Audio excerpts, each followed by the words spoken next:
Good evening, everyone. I'm Tracy Glab, Executive Director of the FIA, and it is my pleasure to welcome you to this evening's Sheppy Dog Fund Lecture.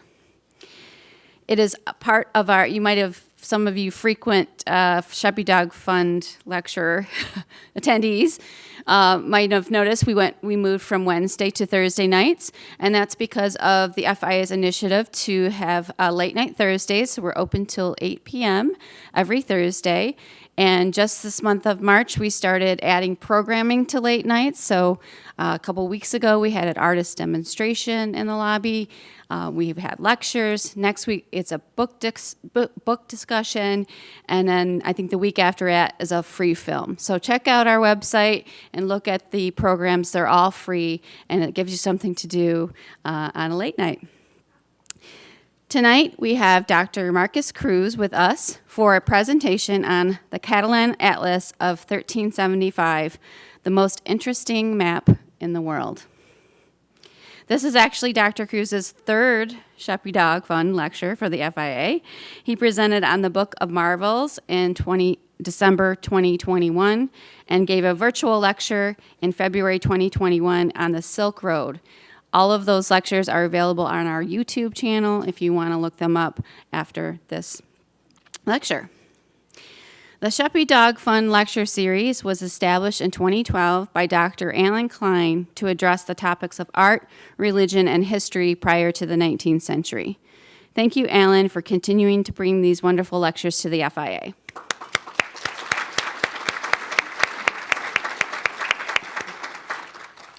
I would also like to remind you that the next Sheppy Dog Fund Lecture will be Thursday, April 27th, so about a month out, with another repeat lecturer, Dr. Griffith Mann from the Met Cloisters. He's going to be speaking on the unicorn tapestries and the heroes tapestries at the cloisters, so that's going to be a really fun lecture. Before we bring tonight's guest, Dr. Markus Cruse, to the stage, as always, we would like to take the opportunity to thank the citizens of Genesee County for the Genesee County Arts Education and Cultural Enrichment Millage, which provides free entry to the FIA to Genesee County citizens. Thank you so much. I would also like to thank the Ford Foundation Equity Fund of the Community Foundation of Greater Flint for making the ASL interpretation possible.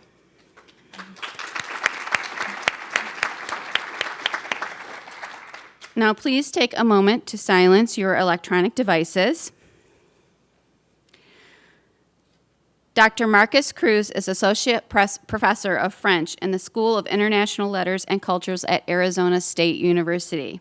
His research focuses on the relationship between literature and visual culture in medieval Europe. His publications have examined the legend of Alexander the Great, manuscript illumination, heraldry, the Louvre, and medieval theater, among many other subjects. Everyone, please join me in a warm Flint welcome for Dr. Markus Cruse.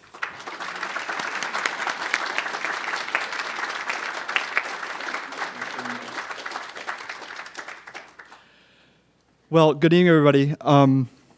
It is such a pleasure to be back. I want to begin by thanking Tracy and Lori and Kathy and Dr. Klein for making my visit possible. As Tracy said, this is my second time here in person. It is an honor and a privilege to be back here with you.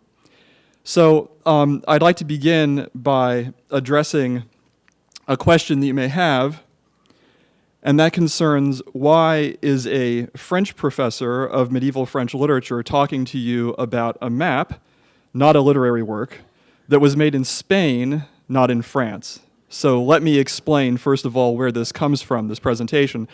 I recently completed a book that took more years than I care to admit it took, on the relationship between France and the Mongols in the late Middle Ages. So this is the period between 1221, the first appearance of the Mongols in European literature, and 1422, the end of the reign of King Charles VI.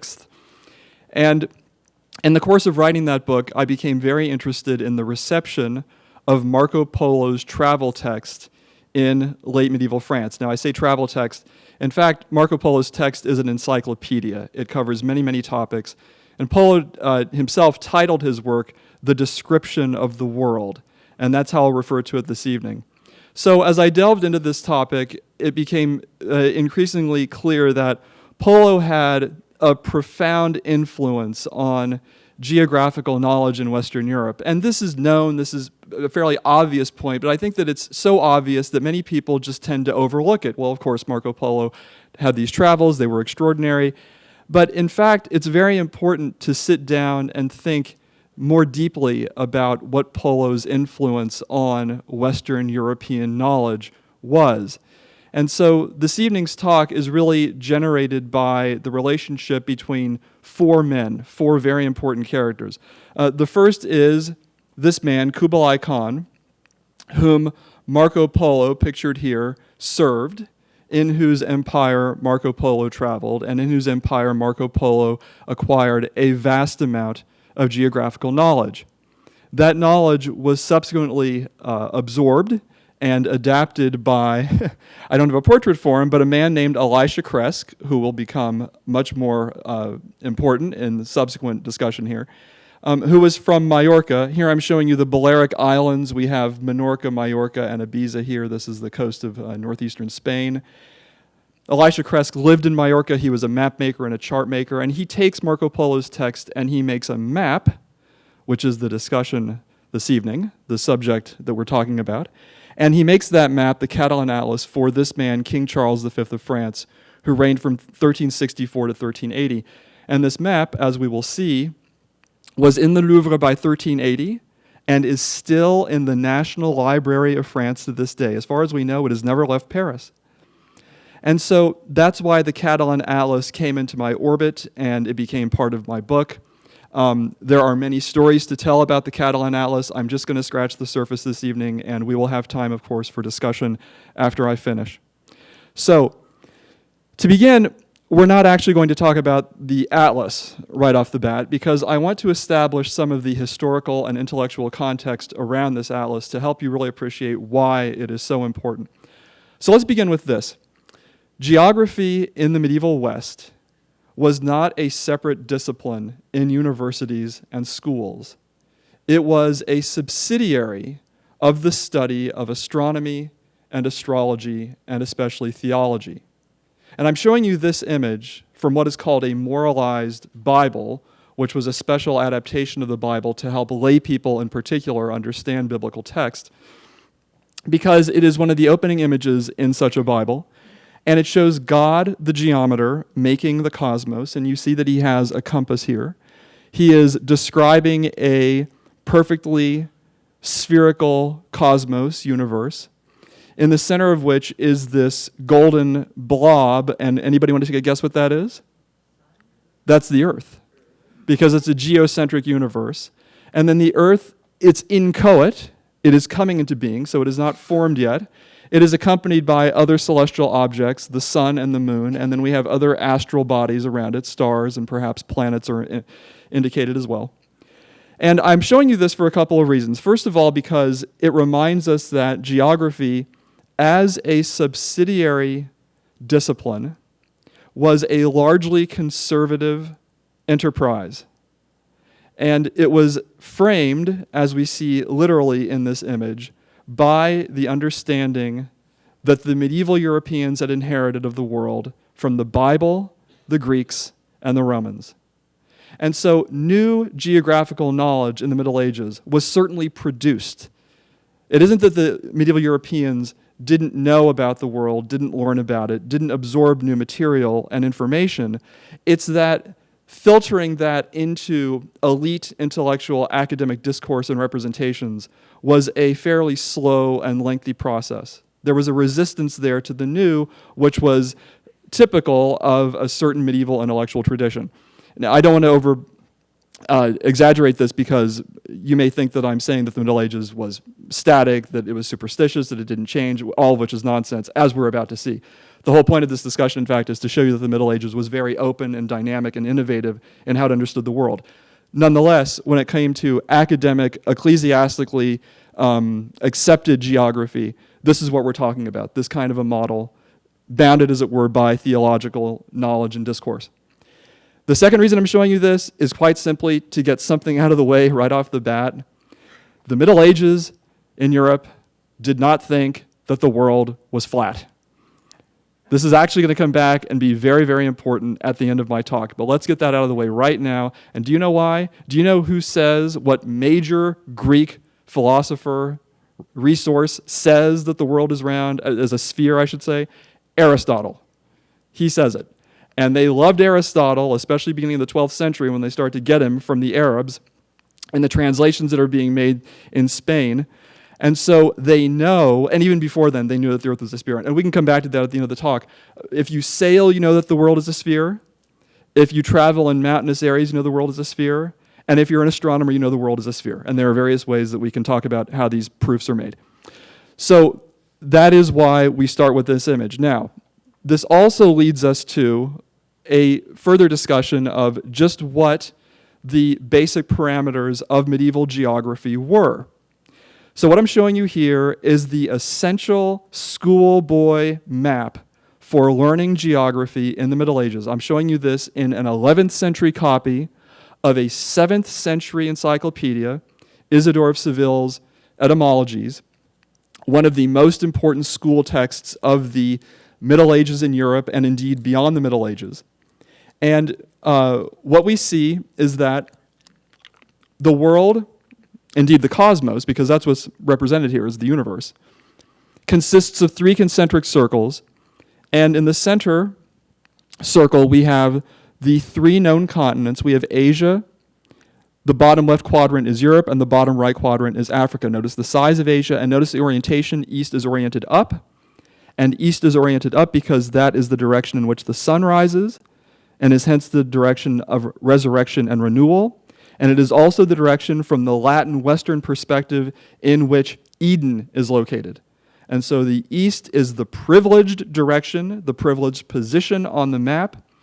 And this is called a mappa mundi, the Latin literally for map of the world. And if we go into a little more detail here, we see that our inner ring effectively describes the land of the earth. So these are the territories that people inhabit, that they can inhabit because it's land. And then we notice that the continents are divided. And I am highlighting this line in blue because the continents are divided by water. Now, I'm going to give you the answer to this one. This is 2 rivers that for schematic purposes are put together as one band. The northern river here, separating Asia from Europe, is the river Don, what was known to the Greeks as the Tanais, and which in medieval sources is sometimes referred to that as well, but it's the Don. Would anybody like to guess what this river is? It is the Nile, A+, excellent. So we have a medieval geographer among us already. Very good. So, again, put on your medieval thinking caps. This one's easy. What's this? Indeed, A+, that's the Mediterranean, exactly right. What is in the center of the Latin, Christian, European, medieval world, and indeed universe? Excellent, Jerusalem, that is exactly right, Jerusalem. This is also blue because it's water. This is the ocean, sometimes referred to in ancient and medieval sources in Europe as the river ocean. It is the water that encompasses all of the land. Keep this in mind because it will be very important at the end of our discussion. And this is everything else. This is the cosmos. So it's a geocentric understanding of the universe, and the earth, of course, looms largest because it is the privileged position. It's where we are. And we are the only inhabited planet as far as the medievals are concerned. By the way, that's a whole other talk I'd love to give. Medieval ideas about other worlds. They did have theories about there being other worlds, even in other inhabited worlds, but we don't have time for that right now.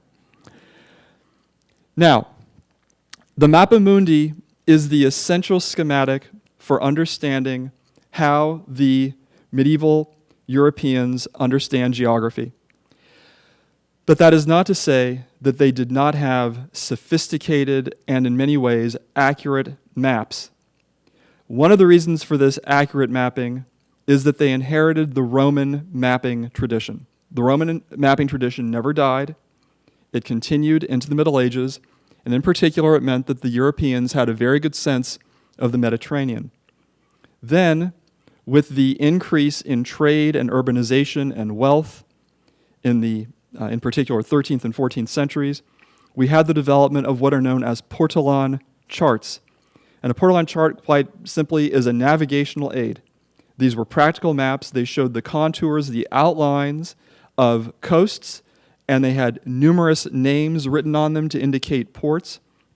And they were taken on board ships, and they allowed captains to know where they were or where they might be going or where they might put in the event of a storm or if they were delivering goods. So what I'm showing you here is a map that is in many ways state-of-the-art for the 1330s and 1340s, a map that appears in a chronicle by this man, Paulinus Venetus Paulinus of Venice. Now, you notice that it is oriented like a mappa mundi, with the east to the north. That's typical. And I should point out that this is in a manuscript. That's what this means here. Paris, this means Bibliothèque Nationale de France, the National Library of France, and the shelf mark is Latin 4939, and this is folio 9 recto, so page 9 recto. So this is not a large map. The image that I'm showing you gives a false impression of its dimensions. Nonetheless, it is very detailed for its size. Now, it may be somewhat hard to read, oriented this way, so let me do this for you. And now I suspect it comes into focus, does it not? What is very legible here? What zone? Indeed. The Mediterranean is perfectly legible. We see Spain and Portugal, we see North Africa, we see the Eastern Mediterranean, we see Italy, we see Greece, we see Sicily, Sardinia, Corsica, we see France. We actually see the British Isles and part of Ireland over here. We see Scandinavia. What is this? Black Sea, excellent. What is this? Caspian, indeed, exactly right. So what you see is that there's a fairly large zone of the world which they have a very good sense of. I should point out, it was only in the 13th century, it was only in the 1250s, that the Europeans realized that there was land between the Black Sea and the Caspian. The ancients thought that this was one sea. So there was a great deal of new knowledge that was being incorporated, and these maps were constantly being refined, especially as people sailed further and further and got to know the Mediterranean even better. Nonetheless, we see that there are zones on this map that are not well defined, at least not from a modern perspective. And we also see that there are no people and that there are not many place names and not many topographical features on this map. And to give you a sense of this, since I'm going to be focusing on the Far East in particular, I want you to notice that here we are in the Far East. There are just a few rubrics. Rubric is writing in red from the Latin word rubius for red. And this reads as finis Indiae, the end of India. And this reads as India Superior, this is an abbreviation. Johannis Presbyteri, that means Greater India or Upper India, of John, Prester John. Prester John, who was a mythical Christian king, who first appears in European sources in the 1140s, and who was believed for several centuries by Europeans would arise and lead an army into the Middle East and ally with the Latin Christians and take the Holy Land back for Christianity, for global Christianity. So I want you to notice that we have a few rivers here, we have some mountains, we have these two rubrics. Otherwise, we don't see people, we don't see cities, and we don't see other place names. So we get the impression from this map there's a fairly vague understanding of the Far East. It's on the map, and I should point out that India is not a misnomer. India was the name for the Far East going back to antiquity, and it's a word for the Far East that will be used until the 18th century in some European sources, even though they know that China's there at that point, even though they've traveled to Japan and they've colonized. Nonetheless, India is a term that becomes associated with the Far East for a very long time. So that's not a problem. That's not a sign of ignorance. It's just an issue of semantics and terminology. Now, what's going to change this geographical knowledge profoundly is the rise of the Mongol Empire in the 13th century. So let me remind you of a few dates. In 1206, Genghis Khan unites the steppe tribes. In 1227, Genghis Khan dies. By the late 1230s, the Mongols have made their way into Eastern and Central Europe. They make their way to the Mediterranean coast of Croatia, and they're forced to withdraw in the early 1240s because they have to go elect a new Khan, and Europe is spared further invasion. Then the Mongols will return briefly in the 1260s and invade Hungary and Poland again, but at that point, the threat is much less. So the Mongols establish the largest contiguous land empire in human history, and that empire will be united until around 1260, when it breaks up into 4 realms, and these realms are indicated on this map. The furthest east and the largest is the Yuan dynasty, which corresponds more or less to modern China and Mongolia. The central Khanate is the Chagatai Khanate, which corresponds to modern Central Asia. The Il Khanate corresponds to Iran and surrounding regions, and the Golden Horde corresponds to Western Russia and Eastern Europe. Now, even though the Mongol Empire breaks up into these 4 realms, nonetheless, there is still trade between these. Merchants are still able to travel, for the most part, freely and safely throughout these realms. And therefore, what the Mongols do is they create a global Eurasian and Eurasian African commercial network, a series of maritime and overland routes that allow traders and diplomats and soldiers of fortune and any number of other people to hit the road and travel around, and in some cases to settle very, very far from home.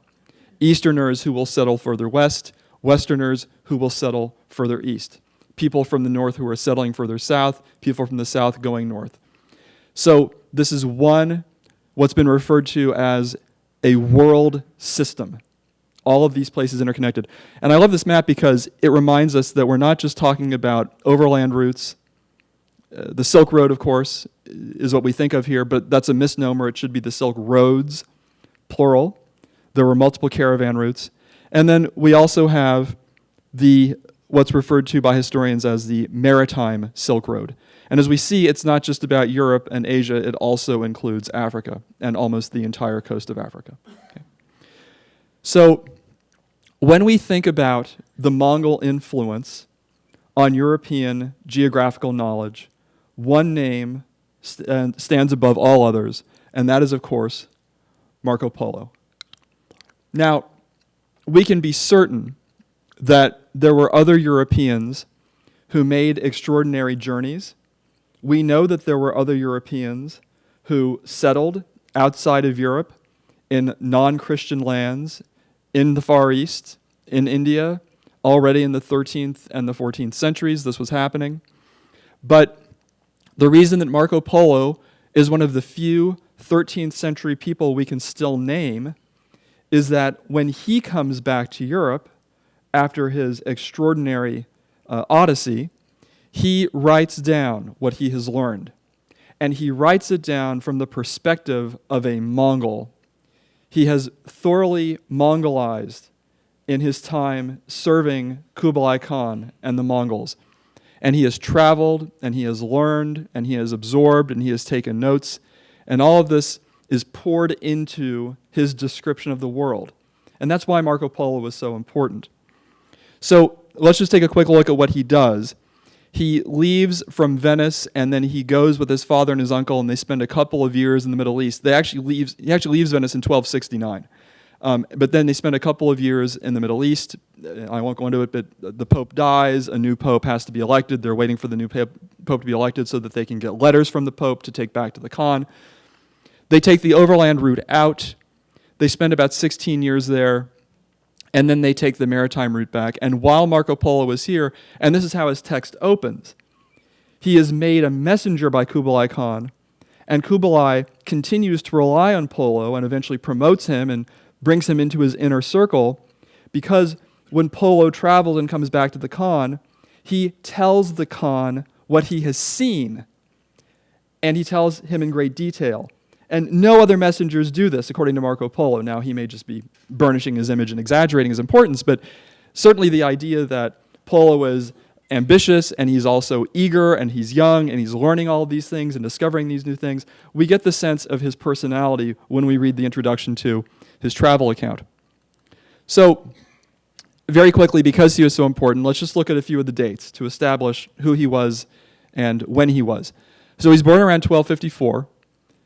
Again, in 1271, he sets out for the court of Kublai Khan with his father and his uncle. In 1295, he returns to Europe. And the theory is that he was made some kind of naval commander because he returned with wealth and experience and knowledge and status, and that he was captured in a naval engagement, a battle between Genoa and Venice. They were the two great maritime powers of the Eastern Mediterranean in this period, and they were great rivals. And we imagine that it was a comfortable, relatively soft captivity. And in this time, he was able to dictate and co-author his description of the world, which he composed in Franco-Venetian. And now you start to see how a French professor gets sucked into this world, goes down this rabbit hole.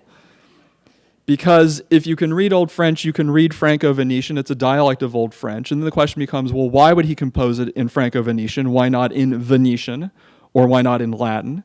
And the answer is because Franco-Venetian, Old French was the lingua franca of the Mediterranean. It was an international language.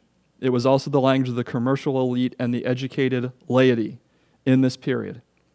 And Marco Polo, had he written in Latin, would have been writing for what class of people? That's it, the church, exactly, for the ecclesiastics. And that's not what he wanted. His goal was to speak to as wide a public as possible, because the ecclesiastics could read the vernacular, that wasn't going to be a problem. He wanted the kings and the queens and the dukes and the counts and the princes and other wealthy, powerful people to read his text. And so he composed it in Old French. His account was in France by 1310. It was translated into Latin between 1310 and 1322 by and for Dominicans, Dominican friars, monks, who were great missionaries. They became very interested in Polo's text very early. Polo dies in 1324. And where we start to appreciate the influence of Polo on geography, why it was so interesting to so many different kinds of readers, is, I think, best illustrated by research that I conducted in the past few years. I went through Polo's text and I made an Excel spreadsheet, and I literally just wrote down every place that he mentions. And that may sound boring, but it was actually fascinating. And it was a really interesting project. Because then I took that list of place names and I looked around to decide how many of these places had actually been named in European texts before Marco Polo. And by my count, at least half of the places that Marco Polo names were unknown to Europeans, and possibly quite a few more. So I want you to think about that for a second. Somebody comes back to Europe and says, oh, by the way, there are all these other places. There's this whole other world that's out there. Now, this brings me to a central question, and we are going to take a moment and talk about this. And here's my question. Imagine you are a medieval map maker. You come across Marco Polo's text, or you hear about it. You're told about all these new places. How would you respond? So I want to see a show of hands. I want you to respond to my question. What would you do? Yes, sir. Add them to my maps. Add them to my maps. So you, sir, are an innovator. You clearly are a risk taker. Don't go to Vegas. Yes. Excellent. So that's one possibility, is that we actually accept the authority of this text and we incorporate the names. But what is another possibility? Question everything. Be skeptical. Why? What did we say at the beginning? What is geography? It's conservative, exactly. It's theology. And we have a very fixed idea of the world that we have inherited from the ancients. And this merchant comes back. He's not a priest. He's not a monk. He's not educated by the church. Do we believe this guy? Is this not a myth, perhaps? Is he not exaggerating, perhaps, in order to burnish his own image, create a reputation for himself? So this is what I want you to appreciate for the rest of this presentation, is that there were two paths possible for map makers who came across Marco Polo's text. And this man, Elisha Kresk, decided to believe Marco Polo. And that's why we have the Catalan Atlas. And the Catalan Atlas is, as far as we know, the oldest surviving map made in Europe, and for that matter, anywhere, to include Marco Polo's toponymy, his place names. So it represents an extraordinary leap. I don't want to say forward because that makes it sound as if what had come before was retrograde, but let's say it was an advance in cartographical representation and geographical knowledge. So what is this map? The Catalan Atlas was produced in Majorca around 1375. Again, Majorca is one of the Balearic Islands off the northeastern coast of Spain in the Mediterranean, and it was a major port and transshipment point and warehousing point in the Middle Ages. The map originally consisted of 6 sheets of glued parchment that measured about 2 feet high and 10 feet long. It's big. It's a table-sized map. It's a monument. And I've never seen it live. I would love to, but they take very, very good care of it. And it's been beautifully scanned. Today, the map is composed of 12 sheets that are damaged along their vertical edges because at some point in the past, the map was glued to wooden boards and folded like an accordion. Now, who the fool was who did this? I'd love to give him a good kick in the shins because it should have been rolled. It should have been treated like a scroll, if anything. But this happened. Now, thankfully, because it is so large and because parchment is so resistant, even where it tore, for the most part, we can reconstruct the text. We know what the images were, so it is not irredeemably damaged. The map is designed to be seen lying flat, and what's more, as you will see, it is designed to be seen from multiple angles, multiple perspectives. So when you're looking at it from one perspective, there are words and people who are upside down or at an angle to your perspective. So what we have to imagine is that people were meant to stand around a table and look at it simultaneously and talk about it together as they looked together. And the map depicts most of what we call the ecumen, which is to say the habitable world from the Atlantic to the Pacific. Now, I wrote that, and then I was going over the talk again, and I realized I need to qualify this. This is not how they thought of it in the Middle Ages. I should have changed that text, but I didn't have time. From our perspective, that's what it shows, the Atlantic and the Pacific. But as we will see at the end of this discussion, that is not at all how they thought about it. But it does show most of the habitable world, Europe, Asia, and Africa. Now, the first 4 panels are not a map. The first 4 panels discuss a variety of different topics. So here we have a table for calculating tides. Here we have a table for calculating movable feasts. And down here we have what is known as the bloodletting man or bloodletting figure. And the reason he's here is because much of the first 4 panels is devoted to a discussion of astrology and astrological signs and the zodiac. And you're meant to bloodlet in coordination, in conjunction with certain astrological alignments. And so we have the relationship between medicine and the cosmos that is evoked here on the very first panel of the Catalan Atlas. The second panel is just text, and it is a description of the earth and of the seasons and of various heavenly bodies. The third and fourth panels together form the astrological and astronomical wheel, and we see things like the signs of the zodiac, the phases of the moon, various feast days. So the first 4 panels are extraordinarily interesting and important because what they do is prepare the viewer and reader for the map that is to come. And what they do is they situate the world in the cosmos. They bind the microcosm to the macrocosm. We have the human body evoked, the microcosm, us, at our smallest, most fundamental, most individual level. But then we also have the evocation of the zodiac and the phases of the moon and the cycle of the seasons. So we have the cosmic wheel. We have time, we have space, all evoked here on the largest scale. So these scales are brought together. And so the map that's going to come after all of this is a reminder that the Earth is in the center of this system, but that all of these things work together, that they are coordinated, and that we have to think of them as one system, one unit. Another thing that's important about these first 4 panels is that they announce the ambitions of this object. This is the mapmaker saying, this is an encyclopedic object. This is not just a map. This is about everything. So pay attention, viewer. Pay attention, reader. The map itself begins with these first 3 panels, and here I want to apologize. If it's hard to see, please don't hesitate to come forward.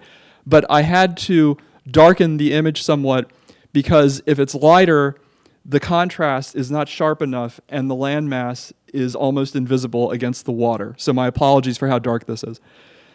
So we have, again, what we would call the Atlantic, the narrow sea to the medievals.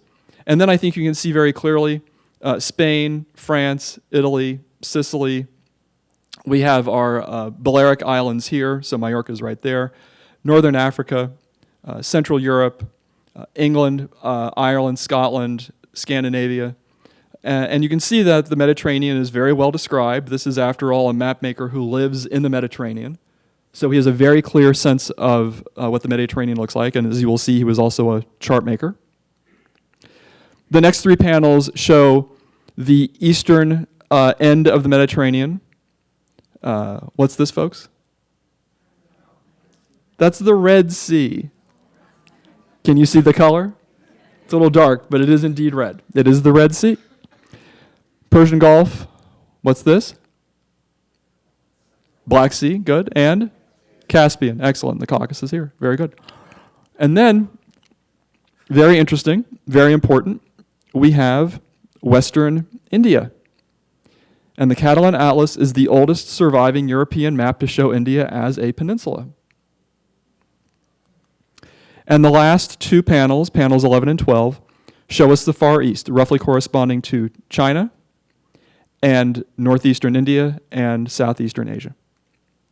And down here, an island meant to correspond to Indonesia. And then all of these specks that you see, and some are harder to see because they're not well highlighted, they're in red and blue, but these are all islands. This is the archipelago that was believed to be east of China. Of course, there is an archipelago, it's Japan and other islands. And so the map maker has depicted these as well. So, where does this map come from? How and why was it made? I'm going to focus on a few elements here. As I said at the beginning, there are many, many stories to tell about the genesis of this map and about its contents. We'll just scratch the surface. I'm going to focus on the man who made it and the man for whom it was made. So first of all, the maker was named Elisha ben Abraham Bevanisti Kresk, and you see his dates here. One thing to note, he was born the year after Marco Polo died. So there's a very interesting historical continuity between Polo and the Catalan Atlas. Now, Elisha was a highly educated man from all that we know about him, and we have several documents that refer to him or that relate to him or that he produced. Thankfully, we have manuscripts that he made, and we have maps. He was multilingual. He read Arabic, Hebrew, and Catalan, certainly. He may have read Latin and French as well. He was exceptionally well educated for his time. He was skilled in painting, he was a cartographer, and he was a manuscript maker. And what's more, living on Majorca, he had access to a wide array of Jewish, Christian, and Arabic texts, and he had firsthand information from sailors. And so he had both traditional geographical sources to draw on, but not only European, also Jewish and Arabic, and there were great cartographic traditions and great travel logs in those languages and traditions as well. And he could talk to sailors, and he could learn about lands and topographical features and political situations from them as well. So the Catalan Atlas is in fact 3 maps in one. It is a portolan chart, the kind of chart I mentioned earlier, that describes very clearly the contours of coastlines and that lists ports. It is a mappa mundi, showing Europe, Asia, and Africa. And it is a modern geography. It draws on modern travel texts. Now, Elisha was an official chart and map maker for King Pedro IV of Aragon, and this also helped him to acquire knowledge by giving him access to the king's texts, or he could procure texts through the king, and he could procure maps of the king as well. So it was very good to be connected to the king if one wanted to be a very innovative and informed chart and map maker. As I noted, the Catalan Atlas is probably the oldest surviving map to draw on Marco Polo's description of the world. And again, what draws me to this project, it was produced for King Charles V of France. Now, we do not know if Charles or his cousin King Pedro IV requested the map, but we do know that the map was in the Royal Library in the Louvre in 1380, the year that King Charles V died. We know this because it is mentioned in 2 inventories made in 1380. And as I mentioned at the beginning, today the Catalan Atlas is housed in the National Library of France, whose origins go back to the Middle Ages. And for all we know, the Catalan Atlas has never left Paris. Now, another way to answer the question, why was the map made, is to focus on the man for whom it was made, King Charles V. This is one of my favorite figures in all of history. He's one of the most extraordinary kings in European history. His reign was not very long, 1364 to 1380, just 16 years. But Charles V was known as the Wise, and he is so important for 2 very prominent reasons. One is that he was a great lover of books, and he commissioned numerous translations of Latin texts or ancient texts, including Aristotle, so works that had been translated into Latin. He had these works translated into Middle French, the French of his period, so his modern vernacular. And in doing so, as he and as the writers who worked for him said, his goal was to provide access to the most elite, most useful, most important knowledge, not only for himself, but for his family, for his government, for his entourage, and indeed for all of his subjects. And, as one writer says, for all of Christendom. So, one most fascinating effect of these translations, at least for me as a literature scholar, are the neologisms that arise because of Charles V's translations. People have to come up with new words because they're translating these Latin texts that had not been translated before. So they actually will discuss in their translations, well, I had to come up with circumlocutions, or I had to come up with new phrases or new words in order to make this text comprehensible. So my apologies if some of this is somewhat awkward. It's fascinating. We see the French language coming into being largely thanks to the patronage efforts of Charles V. And then the other major influence of Charles V is the library that he assembled. When he died in 1380, the inventories tell us there were 917 volumes, texts, in the northwestern tower of the Louvre. And there were many other manuscripts and texts in his other residences.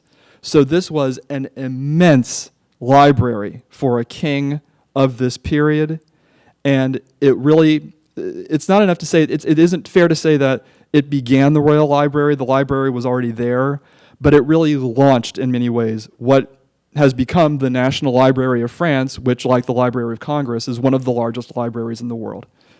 So that commitment to learning and to assembling knowledge and to collecting texts and preserving them and to making that an instrument of the state and of kingship, that goes back to Charles V.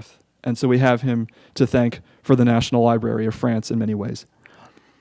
And I'm showing you this image because it really is the most famous portrait of Charles. There are many of him reading and attending lectures. But here's Charles, crowned, wearing a robe that has been embroidered with the royal coat of arms, the golden fleur-de-lis on a blue background. He's reading a text in Latin. If I'm not mistaken, it's the opening of the Beatitudes. He has a book wheel in front of him showing many other books, right? So he's very bookish. He's committed to learning. And then this throne that you see that he's seated under, this is actually a lecturer's chair, a cathedra, that would have been used by a university lecturer. So the iconography here, the imagery, the staging of the king ties him more to the position of teacher and of student than it does to that of king, of, say, warrior king or warrior monarch. He's a learned king. He's a new Solomon. Now, we know that the Catalan Atlas was made for Charles V, not only because it was in the Louvre when Charles V died, but because the map maker, Elisha Kresk, adds a couple of details for the king to notice. And one of these, very beautifully, very subtly integrated into the design here, are these fleur-de-lis. Do you all see these?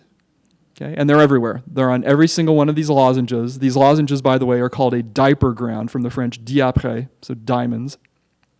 Diapre, diaper ground. So this is clearly an homage to, a reference to, the King of France, who will be looking at the Catalan Atlas. And then another important detail is the representation of the city of Paris. So this is where Paris is located on the map, all the way on the far western end of Eurasia. And Paris is the only city on the map that is depicted with 3 fortified turrets. Can you all see that? All other cities, except for Shiraz, Venice, and Kanbalik, are depicted with 1 fortified tower. Shiraz is depicted with a circular fortification, and Kanbalik and Venice are depicted with 2 towers. Paris is the only one that gets 3. And then, to drive home the fact that this is the seat of the French monarchy, we have a flagpole. You all see that? And a banner that flies from it. And what do we see on it? The royal arms of France, exactly as we just saw on the robe worn by Charles V. So this is Elisha Kresk saying, Charles V, this map is for you, and I am emphasizing your gaze and your presence and your connection to this object. And here's a detail of what this looks like. Paris also is named twice. Here, this is abbreviated. This is Parisius, and down here, Parisius. So the emphasis continues in the rubrication around Paris. And you can see Seine, la Seine, the Seine River right here. So, there are many answers to this question. Why is it important? Why is it interesting? Is it true that it is the most interesting map? Did I oversell this? Okay, I'll be honest. If it isn't the most interesting map, it is certainly one of the most interesting maps. Let's put it that way. And it is certainly one of the most important. And why? Well, for me, what is truly fascinating is that the Catalan Atlas expands the representation of Asia far beyond what earlier European maps had shown. Now, as I've just noted, with India being a peninsula, and there are other details I could point to, there are other innovations. But we don't have time this evening to talk about all of them. So for what remains now, we're going to focus on the representation of, in particular, the Far East. And to do this, to give you a sense of why this is such an innovative representation, we're going to compare it to our map from the 1330s and 1340s. Again, state of the art. The Mediterranean, beautifully described. The Black Sea and the Caspian as well. So a map that represents real knowledge. But when we compare the map from the 1330s and 40s to the Catalan Atlas, what do we see? Well, one way to answer this question is to focus on the positioning of the Black Sea and the Caspian. So these are in the blue rectangles up here and down here. And what I want you to notice is the positioning proportionally and relative to the rest of the mass of Asia. And you will see that these are very central and that there is not much distance between the Caspian and the coast. Can you all see that? Right? So it's a relatively narrow Asia that we encounter in the map, in the Chronologia Major. What has Elisha Kresk done? He has created much more space between the Caspian and the coast. It is as if Elisha Kresk took this map, or a traditional mappa mundi, and he grabbed it, and he pulled it, and he stretched it, putty-like, in order to give us more surface area. Can you all see that? And what's interesting is that this coastline has retained its curvature, as if we were looking at a mappa mundi, as if we were looking at that traditional schematic, because he isn't sure about what this coastline looks like. In fact, he has really no idea. So he falls back on a mappa mundi. He falls back on a schematic circular form. But between the Caspian and that coastline, he knows, because he has read Marco Polo, and he has encountered all these new toponyms, all these new place names, he knows that there must be more land. He knows that a map like this does not account for the distances and the places that are mentioned by Marco Polo. This map, this world, simply is not big enough to contain the world described by Marco Polo. So that is one major innovation of Elisha Kresk, thanks to reading Marco Polo. A second thing I want to focus on is the way in which the Catalan Atlas depicts the Far East, and in particular this area here, which is the Yuan Empire, the empire of Kublai Khan, where Marco Polo spent so many formative years and traveled as the Khan's messenger and factotum, as far as we can tell. So if we look at this region on the Catalan Atlas, what we see is that it is much more populated by cities. We see all of these city icons. It is populated by a king, it is populated by rivers, and it is populated by place names and by texts. So whereas in our previous map, this is a largely vague, undefined space, here we have the evocation of a thriving, wealthy, powerful civilization. And I'm going to show you this in detail. I have flipped the image 180 degrees here. So this is east over here, okay? In order to make it legible for you and so that you can see Kublai Khan down here. So what Elisha Kresk has done is he's taken Marco Polo's text, and he does not by any means include every city, every place mentioned by Polo. He couldn't have done that. He wouldn't have had the space for it. But he has given us major cities, major places. In addition to that, he has given us text that paraphrases Marco Polo, talking about the Khan's bodyguards and about the building of the city of Khanbalik, which is here. Remember the double icon I mentioned? Well, there it is. And that city is today known as Beijing. That's Beijing. So what we have is a depiction of the largest, most powerful Mongol Empire, the wealthiest one. And I should point out as well, on the Catalan Atlas, this is the largest single kingdom. So it really is given pride of place in many ways. And this, again, is a testament to how much Elisha Kresk absorbed Marco Polo and accepted what he said as true, and then included it in his map. And then finally, a last point I want to make concerns the depiction of human activity, human life on the map. Notice that here, not only do we not have cities, we have regions that are indicated, but not cities for the most part. We also don't have any people indicated. Well, the Catalan Atlas is very different. The Catalan Atlas shows us a world that is populated by cities, cities that are named, and by people, and by animals, and by ships, and even by divers. There are pearl divers down in here. So I want to focus on probably the most famous detail on the Catalan Atlas, which is the caravan that is traveling from west to east across the steppe from Central Asia into the Far East. Here at the top, I have rotated this 180 degrees again to make it legible. Here you see that it is upside down. Remember what I said earlier, it's a table map? So depending on where you stand, things will be upside down or at angles to you. Well, here's a great example of this.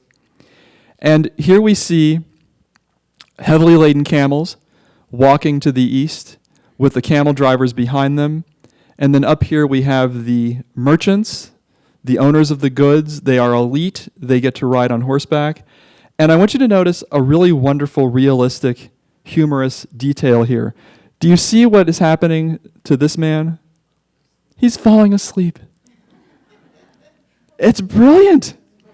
It's true.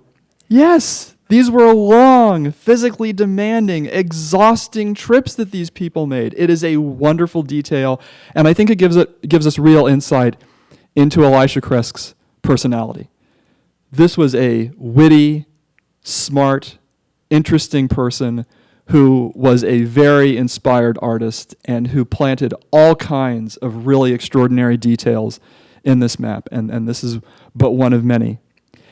And so, what is Elisha doing? Well, he is showing us a world that is connected, where there are these overland and maritime routes connecting all of these places. What I want you to notice is, if you let your eye wander along this map, the land is contiguous.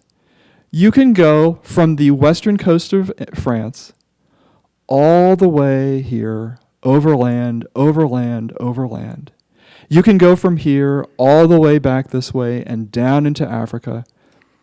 Elisha understood not only that these were all continuous land masses, that in effect the idea of the continents was false, that you could walk or ride a camel or a horse from one area to the other. He also understood the implications of this connectedness, that it led to trade, that it led to the transmission of knowledge and of goods. And so if we look at the detail here again, we see that they are moving here through a fairly vague area, but down here we have cities, right? We have more people. Again, it's the Ecumen, people living even in the far north of Asia. Again, here's our detail of our sleeper, or he better be careful because he's going to fall off his horse. And do you know what this made me think of? Anybody know the object that I'm thinking of in this collection that I'm going to show you right now? What is just a few steps from here? You all know the camel? Probably my favorite object in this collection. This is such an extraordinarily interesting object. And as the wonderful wall text reminds us, these were both grave goods and they were traded, and they have been found as far away as Japan and Egypt. And what you're looking at is a Bactrian camel. It's a two-humped camel, and we have this pack that goes between the two humps. And note the date, right? This is between the 7th and the early 10th century, so it's the Tang dynasty. But the Silk Road had existed for eons before this. This travel goes way, way back, and all that Elisha Cresque is doing is representing a thoroughly established global commercial network, a world system. And not only is he emphasizing the overland routes with things like, with details like the caravan image, but he's also emphasizing maritime trade. Do you see the boat here? There's also a boat down here. Boat there, boat there, boat there. Right? We have boats. We have maritime trade that is evoked on this map as well. So this is a map that is about globalism. It's about global trade. It's about the connections that allow for people and animals and spices and technologies and ideas to move across Eurasia and between Eurasia and Africa. Now I want to conclude by bringing this up to our era, as it were, and inviting you to think more broadly about the implications for the Catalan Atlas. And to do so, I want to connect the Catalan Atlas to another aspect of its intellectual culture. So there was a very famous intellectual in the time of Charles V, one of Charles V's advisors and translators and writers, a man named Nicolas Orem. And one of his many works is entitled The Treatise on the Sphere. And in it, he writes about the implications of a spherical world. So again, they knew the world was a sphere, and it led to serious meditation by intellectuals. What were the implications for it?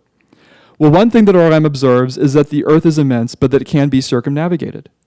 And we see all these boats on the Catalan Atlas. And I want you to notice the date here. This text is written 10 years before the Catalan Atlas is produced. So it's right there in the same intellectual geographical culture. People are thinking about these things. What is circumnavigation? How is the world connected? How can we go from one place to another? And then Orem in this text performs a thought experiment. And it nearly knocked me out of my chair when I read it the first time. He imagined that one man circumnavigates, and he imagines him walking. And he goes west. And when he completes his circumnavigation, he has lost a day. And then he imagines another man who walks east, and he gains a day. And indeed, that's what would happen. And when they meet, they disagree on what day of the week it is. Now think about this.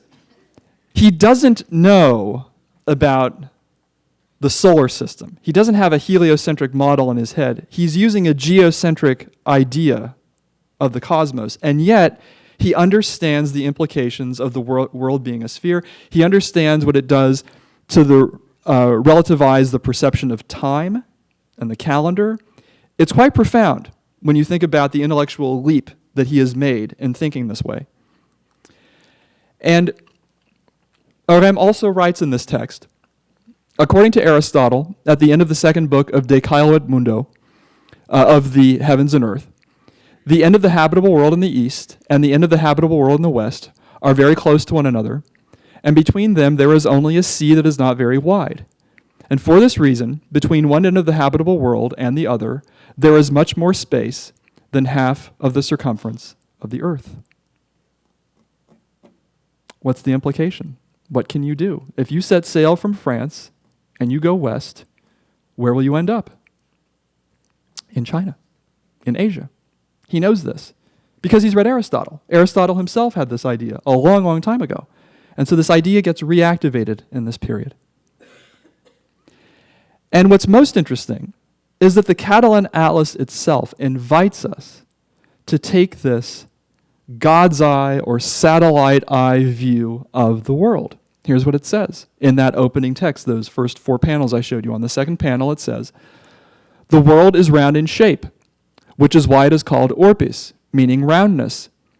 And if a man were situated in the air and looked at the earth from high up, the whole immense expanse and irregularity of the mountains and the deep furrows of the valleys on the earth would appear smaller than the finger of someone holding a ball in his hand." I almost get choked up reading this. I find this so moving. I find this so extraordinary. He is sitting in a space station. He has sent a satellite into orbit, and he is looking back at the earth. Ladies and gentlemen, it is 1375. The imaginative leap. Don't tell me the Middle Ages was dumb, that it was retrograde. Far from it. This is extraordinary. This is imagination, and this is science. So the Atlas represents, as I said earlier, not a flat Earth, but nearly the entire circumference of the Earth's habitable area. The ocean on either side is one body of water, hence my error earlier in referring to it as the Atlantic and the Pacific. No, it is from a medieval perspective because they do not know about North America. The Scandinavians do, but we can get into that later. They don't know about it in the rest of Europe. It is one body of water, and that body of water is the narrow sea of Aristotle. Now, why do I say that this is connected to us? And I literally mean us, those of us in this room right now. Well, let's look carefully. If you're looking at the world this way, then you're thinking, yes, I can set sail from France, or from Scandinavia, or from England, or from Ireland, or from Spain, or from Portugal. Or I can set sail from the Mediterranean and I can go out this way. And perhaps not even in a very long period of time, I will end up where? I will end up here. And so I included this map in my book because my book is titled The Mongol Archive. It's about all the texts that were produced in France in the late Middle Ages that refer to the Mongols. And what's extraordinary about the Catalan Atlas from that perspective is that it is the first document in the French collections that says to the King of France, you're here, and yes, the Mongols are really, really far away over here, but they're actually just over the horizon. They're just a hop, skip, and a jump away in the other direction. Now, to make this even more relevant to us, when Columbus writes his log, which he dedicates to Ferdinand and Isabella, this is what he writes. Whereas most Christian, high, excellent, and powerful princes, king and queen of Spain and of the islands of the sea, our sovereigns, this present year 1492, after your highnesses had terminated the war with the Moors reigning in Europe, the same having been brought to an end in the great city of Granada, where on the 2nd day of January this present year, I saw the royal banners of your highnesses planted by force of arms upon the towers of the Alhambra, which is the fortress of that city, and saw the Moorish king come out at the gate of the city and kiss the hands of your highnesses and the prince and of the prince my sovereign. And in the present month, in consequence of the information which I had given your highnesses respecting the countries of India and of a prince called Great Khan, which in our language signifies King of Kings, how at many times he and his predecessors had sent to Rome soliciting instructors who might teach him our holy faith, and the Holy Father had never granted his request, whereby great numbers of people were lost, believing in idolatry and doctrines of perdition. What has Columbus just done in this text? He has taken some of the most important phenomena of the Middle Ages, the Crusades, the consolidation of the nation state, here in this case, that of Spain, cartographic innovation, Marco Polo's text, and he has combined them into one worldview, and he is about to ask that he be sent to the Great Khan himself. Now, what's very interesting about this, and what makes it very relevant to our discussion, is that Columbus's annotated copy of Marco Polo is to this day housed in the Cathedral Library in Seville with his annotations in it. We know that he read Marco Polo and that he was deeply influenced, as we see here in this text. Columbus goes on to say, your highnesses, as Catholic Christians, and princes who love and promote the holy Christian faith, and are enemies of the doctrine of Mahomet and of idolatry and heresy, determined to send me, Christopher Columbus, to the above-mentioned countries of India, to see the said princes, people, and territories, and to learn their disposition and the proper method of converting them to our holy faith, and furthermore directed that I should not proceed by land to the east as is customary, but by our westerly route, in which direction we have hitherto no certain evidence that anyone has gone. And so, if we think about the Catalan Atlas in relation to this history, it is, in fact, a major step on the way to the world that we live in today. A world that some historians refer to as Europeanized, the Europeanization of the world, beginning in the 14th and 15th centuries with the expansion of Latin Christendom around the world. And another reason that I insist upon the Columbus text and its importance is that we're often taught that Columbus and the Age of Exploration are the beginning of modernity, that period marks a break with the Middle Ages, but that's not at all how I see it. I think that the Age of Exploration was in fact a medieval phenomenon.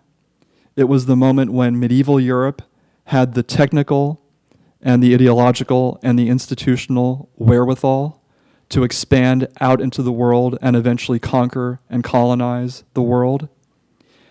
So, to conclude, the Catalan Atlas is an extraordinary achievement. It is a remarkable example of cultural contact and interaction, of cultural synthesis, of knowledge production and presentation, of artistry, of imagination, of innovation. Not least remarkable about this map is the willingness it exhibits to acknowledge and to depict the diversity of the world. And as I reflected upon the map and had to conclude this evening, it led me to this image and to this thought. We're able to create images of the earth like this. We have extraordinary technical ability. We have satellites, we have GPS, we can measure, we can map, we can photograph, we can plunge to the bottom of the sea. We have literally infinite information about the world and the cosmos at our fingertips. But still, I wonder, do we know, and by we I mean modern global society, but also just those of us in this room right now, do we know as much about the world as did Elisha Kresk and the people who used and learned from his map? And furthermore, are we as willing to learn about the world as they were? Are we as willing to engage with the world as they were? And if the answer to those questions is no, then I think that the Catalan Atlas should inspire us to do better.